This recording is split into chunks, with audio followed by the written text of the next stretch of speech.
যাই হোক ভাইয়া,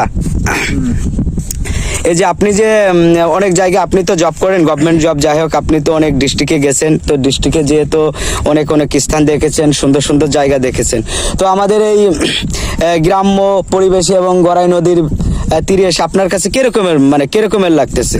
আসলে আমি অনেক জায়গায় ঘুরছি, চাকরি যেহেতু করি, হ্যাঁ, তো সেহেতু আমাকে অনেক জায়গায় ঘোরাঘুরি করতে হয়। অবশ্যই অবশ্যই। তো আমি যে যত জায়গায় গেছি না কেন, এইখানে এসে আমার আসলে মনটা খুবই ভালো হয়ে গেছে।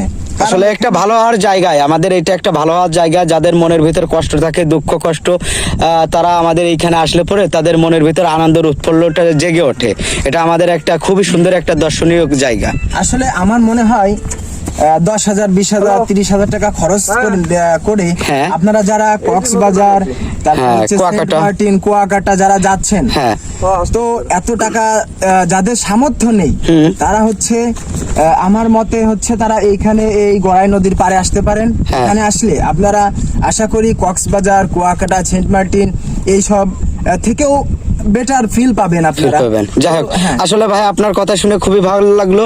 তো মনে হয় যে আসলে দর্শকদেরও খুব ভালো লাগবে আপনার মুখের বাণী শুনে এবং স্থানের পরিবেশ দেখে। যাই হোক, কালজয়ী রাত, ছোট গাছে বড় ফল।